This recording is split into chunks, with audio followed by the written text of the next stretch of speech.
तपाईँ हामीले सुन्यौँ होला, सबैले सुने जस्तो लाग्छ मलाई। माधव नेपाल भन्ने एकजना काङ्ग्रेसका पछाडि कुद्ने मान्छे छन्। अहिले नेपालको राजनीतिमा सबैजसोले नै चिन्छन् प्राय, किनभने असाध्यै चर्चा भइराखेको छ कि यतिसम्म पनि मान्छे पतन हुन सक्दो रहेछ।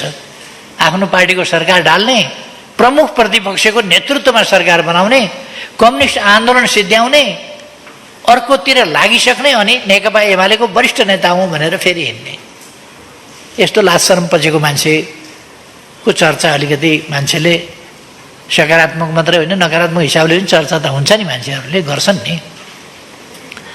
गान्धीको मात्रै चर्चा हुँदैन, नाथुराम गोडसेको पनि चर्चा हुन्छ। आजकल नाथुराम गोडसेको अलिक बढी चर्चा हुने गरेको छ, किनभने नेपाली कङ्ग्रेस प्रचण्ड पथमा हिँडेपछि नेपाली कङ्ग्रेसका नेताहरू नै नाथुराम गोडसे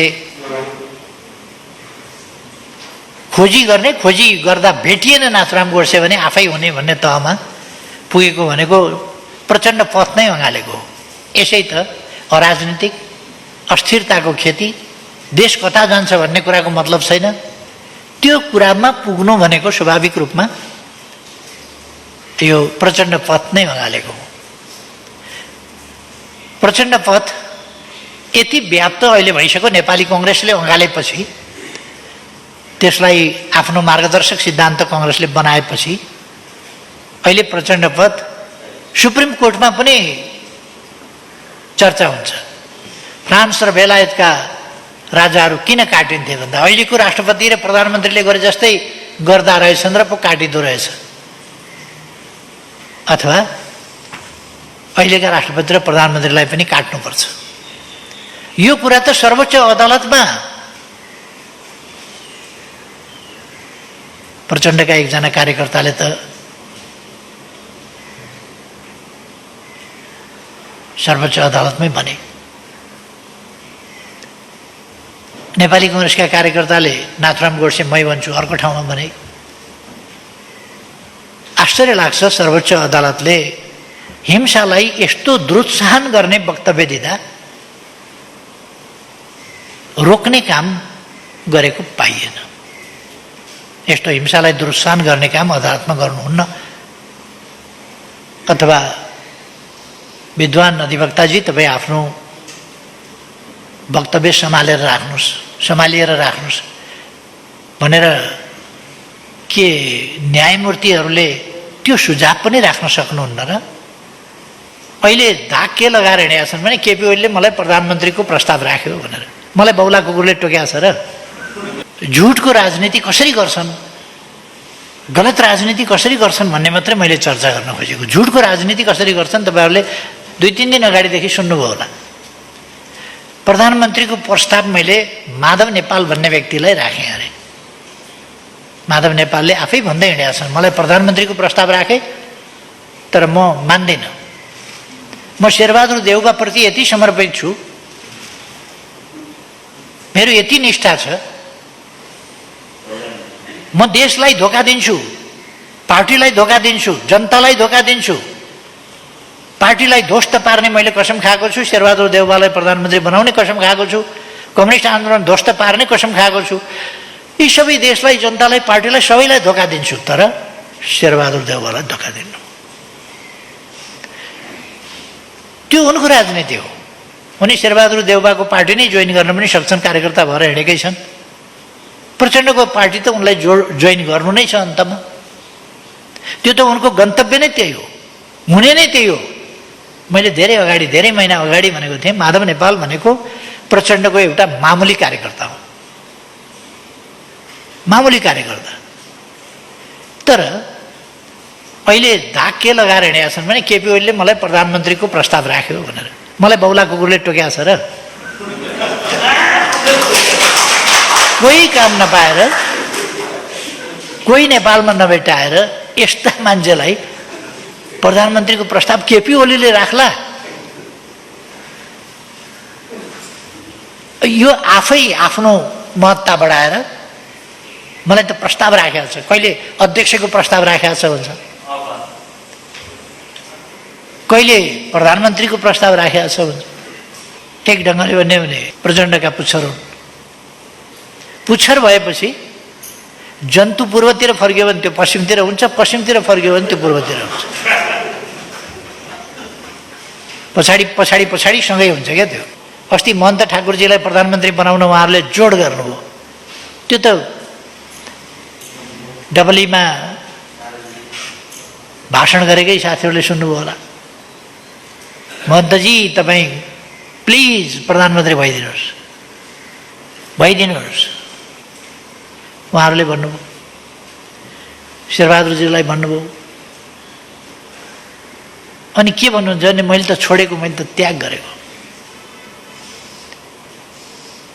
कोही कतिजनाले त्याग गरेको, त्यतापट्टिका सबैले त्याग गरे हुन् कि प्रधानमन्त्री पद? एउटा शेरबहादुर मात्रै लोभी रहेछन् त्याग नगर्ने, अरू सबैले त्याग गरे हो कि? यस प्रकारका झुटका खेतीहरू गर्छन्। प्रचण्डले अस्ति राष्ट्रपति भन्दा त राजै राम्रो के भनेका मान्छेले छक्क माने। किन छक्क मान्ने? छेपारोले तरङ्ग एक एकछिनमा फेर्छ त। कहिले कम्फर्टेबल सरकार बनाइदिन्छु भन्छ, कहिले यस्तो हुँदाखेरि पनि हाम्रा लोकतान्त्रिक छिमेकी के हेरेर बसेका छन्, किन हस्तक्षेप गर्दैनन् भन्छ। कहिले गणतन्त्र ल्याउने मै हुँ भन्छ, कहिले गणतन्त्र काम लाग्दैन, गणतन्त्र भन्दा त राजतन्त्रै राम्रो भन्न पुग्छ। कहिले यो राष्ट्रपति भन्ने संस्था भन्दा त राजै ठिक भन्न पनि पुग्छ। यो कुन सा ठुलो कुरा हो प्रचण्डलाई? कहिले विदेशबाट हतियार ल्याएर नेपाली जनताको नरसंहार गर्छ। नेपाली जनताले दुःखले थुपारेका जम्मा गरेका पैसाहरू ब्याङ्कका ब्याङ्क लुटेर सखा बनाइदिन्छ। साना सहकारी, कृषि सहकारी लगायत लुटेर खतम बनाइदिया हुन्छ। संरचनाहरू ध्वस्त पारिदिया हुन्छ। निर्दोष आबाल वृद्ध वनिता बाल बालिका समेत ध्वस्त पार्ने अमानवीय जघन्य त्यस प्रकारका क्राइम गरेको हुन्छ। कहिले बाँदरमुडे घटाउँछ। नियन्त्रणमा लिएर, महिनौसम्म नियन्त्रणमा लिएर मानिसहरूको निर्मम र त्यस प्रकारका जघन्य अपराधहरू गर्छ। अब अहिले फेरि लोकतन्त्रको मसिया भएर, जो लोकतन्त्रको विरुद्धमा जनयुद्ध कसका विरुद्ध लडे? कुन प्रणालीका विरुद्ध लडेको जनयुद्ध? मैले जनयुद्ध भनेको थियो। ती युवाहरूलाई परिवर्तनका सपना देखाएर, सुन्दर भविष्यको सपना देखाएर कसैलाई मराइदिए, कसैलाई अपाङ्ग बनाइदिए, कसैको घर व्यवहार छेद विच्छेद बनाइदिए। अरब जाने सुरु कसरी भयो? मान्छे देशभित्र होइन, देश छोडेर भाग्नुपर्ने अवस्था कसले गर्दा आयो? तिनै मान्छे भाका फेरेर फेरि अनि बोलेपछि मान्छेले यसो बोले नि भने। त्यो त त्यस्तै हो। नील वर्ण सङ्गाल कथा भन्छ। एउटा नीलो वर्णको एउटा रङ्गाउने त्यो डाइङ टबमा चाहिँ एउटा स्याल झुकिएर पानी खान गएको, त्यसैमा परेछ। त्यसपछि ऊ निलो भयो, निलो रङबाट रङ्गियो र निलो भयो। अनि जङ्गलतिर फर्किएपछि के हो यस्तो? यो त निलो छ। यस्तो निलो जनावर त यस प्रकारको देखाएको थिएन भनेपछि म विशेष प्रकारको जनावर हुँ, यहाँ हुँ त्यहाँ हुँ, धेरै गफ दियो उसले। बाघहरूको हुलमा पुगेछ। के आयो, को यो भने म जङ्गलको राजा हुँ। नील वर्णको म मात्रै एउटा यस्तो जीव हुँ, मभन्दा श्रेष्ठ कोही छैन, म नील वर्ण। पत्याउँदै गए सबैले, होला भने गफै दिइराखेको थियो। तर अलिकति साँझ परेपछि अलिक पर स्याल कराएछ। अलिक पर स्याल कराएपछि त्यो नील वर्ण भएको स्याल पनि ठाडो घाँटी लाएर कराउन थाल्यो। स्यालको एउटा धर्म के हुन्छ भने एउटा स्याल कराएपछि अर्को नकराइ हुँदैन। अनि त्यो स्याल पनि ठाडो घाँटी लगायो, हु हु गर्न थालेपछि बाघले झप्पु दिएर यी अलीलाई समाप्त पार्यो। बोलेपछि बोलीबाट चिनिन्छ, नबोल्दासम्म त कसरी चिन्ने, बोलेपछि चिनिन्छ। तर आज बोल्छ एउटा कुरा, नेपाली जनताले अलिक बिर्सिएको देख्दा चाहिँ मलाई छक्क लाग्छ। म बौद्धिक जगतलाई आग्रह गर्न चाहन्छु, क्षणिक आवेश उत्तेजना अथवा हाम्रो बौद्धिकता, हाम्रो ज्ञान, हाम्रो सिप, हाम्रो नलेज, हाम्रो प्रतिबद्धता देशप्रति हुनुपर्छ, जनताप्रति हुनुपर्छ, हाम्रा भावी सन्ततिको भविष्यप्रति हुनुपर्छ। लहै लहैमा हामी बग्नु हुँदैन, हामी लहै लहैमा बग्ने होइन। हामी देश र जनताप्रति उत्तरदायी भएर आफ्ना अभिव्यक्तिहरू दिनुपर्छ, देशको सुन्दर भविष्यका लागि दिनुपर्छ र इमान्दारिताका साथ काम गर्नुपर्छ।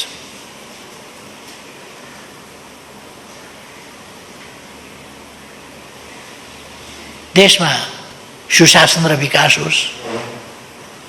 अहिलेको परिस्थिति कस्तो छ, नेपालका राजनीतिक शक्तिलाई हेर्नुभयो भने अहङ्कार, दम्भ, असन्तुष्टि, छटपटाहट, त्यो छटपटाहट तपाईँ देख्न सक्नुहुन्छ। कोभिडको यत्रो महामारी छ, सरकारले निषेधाज्ञा जारी गरेको छ। नेपाली कांग्रेस जस्तो पार्टी आफ्नै नेतृत्वमा अहिले के भयो, के बित्यो र आन्दोलनमा उत्रिनु पर्यो? के का विरुद्ध आन्दोलन? ताज्जुब नि, आन्दोलनको पनि त एउटा कारण हुन्छ नि। के का विरुद्ध? सरकारले विकास निर्माण गर्यो त्यसकारण, दार्चुलामा बाटो खन्दैछ त्यसकारण, महाकालीमा पुल बनाउँदैछ त्यसकारण, दैजीमा औद्योगिक क्षेत्र बनायो त्यसकारण, अथवा पूर्व पश्चिम राजमार्ग बनायो त्यसकारण, हजारौंको संख्यामा पुल बनायो त्यसकारण, ट्विन विस्थापन गरेर झोलुङ्गे पुल बनायो त्यसकारण। अचानक महामारी आयो तर केही ठाउँमा नपुग्न सक्या होला, तर आम रूपमा अनलाइन शिक्षा सुरु गर्यो। यस्तो महामारी आयो अचानक, तर सम्पन्न देशहरूभन्दा पछि छैन नेपाल। त्यसअनुसार तत्कालबाट पहिलो स्वाब टेस्ट हामीले हङकङ पठाएर गरेका थियौँ। आज देशभित्रै पर्याप्त स्वाब टेस्ट हामी गर्न सक्छौँ, पिसिआर टेस्ट गर्न सक्छौँ। त्यो निःशुल्क गरेका छौँ हामीले। धनी देशहरूले निःशुल्क परीक्षण गरेका छैनन्, धेरै धनीहरूले निःशुल्क परीक्षण गरेका छैन। इन्सुरेन्सले कभर गरेको होला कतिपय ठाउँमा, त्यसबाहेक गरेका छैन। तर हामीले जहाँ इन्सुरेन्स भर्खर हामी सुरु गर्दैछौँ, हेल्थ इन्सुरेन्स, त्यस ठाउँमा हामीले त निःशुल्क परीक्षण, निःशुल्क उपचार, अब खोप ल्याउन थालेका छौँ। हामीले अस्तिदेखि खोप ल्यायौँ। हामी खोप उत्पादक होइनौँ, तर खोप उत्पादक नहुँदै पनि एसियामा खोप उत्पादक भारतभन्दा पछि हामी दोस्रो हौँ भ्याक्सिन सुरु गर्ने, र हामीले धेरै अगाडि बढाएका छौँ। हामी कहाँ भ्याक्सिनको अलिकति केही प्राविधिक कुराहरू होलान्। हामीले जसरी पाउने सोचेका थियौँ, हामीले पैसा पेमेन्ट गरिसकेको, तिरिसकेको पनि हामीले खोप पाउन सकेका छैनौँ। त्यो खालको असहज परिस्थिति त छ, अप्ठ्याराहरू त छन्, तर हामी खोप त विभिन्नतिर कुरा गरेर ल्याइराखेका छौँ र खोपको कमी हुँदैन। लगभग यस वर्षभित्र, भनेको अङ्ग्रेजीको यो वर्ष सन् 2021 भित्र मूल रूपमा चाहिँ हामी खोप लगाइसक्छौँ। मूल रूपमा अलिकति छिटपुट बाँकी रहला, किनभने हामी जतिसुकै छिटो गरे पनि, जस्तो चीनले अहिले पनि खोप लगाइराखेको छ, त्यो खोप भनेको चाहिँ त्यो खुरुखुरु लगाइहाल्न एकैछिनमा सकिने कुरा होइन। त्यसको सर्कल पनि हुन्छ, फेरि त्यसका लागि खोप उत्पादन पनि गर्नु पर्यो। एकैचोटि ल्याएर स्टोर गर्न सकिँदैन, फेरि त्यो डेट एक्सपायर हुन्छ, त्यसलाई उपयुक्त वातावरणमा राख्नुपर्छ। यी सबै पक्षहरू छन्। त्यसकारण लिमिट उत्पादन हुन्छ, लिमिट सप्लाई हुन्छ, लिमिट हाम्रो सामर्थ्य छ खोप दिने पनि। यो सबै कुराले हामी गर्छौँ। अनि यस्तो अवस्थामा सबै मिलेर एकजुट भएर राष्ट्रका समस्या समाधान गर्दै लोकतान्त्रिक अभ्यासबाट अगाडि बढ्नुपर्ने ठाउँमा लोकतान्त्रिक अभ्यासमा नजाने, संसदलाई पङ्गु बनाउने, जनतामा जान नदिने, जनतामा जाने अलोकतान्त्रिक कुरा भयो। जनतामा जानु, जनताले आवधिक मूल्याङ्कन गर्ने र ताजा जनादेश दिने कुरा चाहिँ प्रतिगमन भयो भन्नु जस्तो हास्यास्पद कुरा के हुन्छ? अलोकतान्त्रिक कुरा के हुन्छ? राजनीतिलाई जनताका बीचमा लान नदिने, राजनीतिलाई संसदबाट जो जनप्रतिनिधिको सर्वोच्च संस्था हो त्यहाँबाट निरूपण गर्न नदिने, त्यहाँ निरूपण गर्न नसक्ने, अदालतमा मलाई प्रधानमन्त्री बनाइ पाऊँ भन्ने।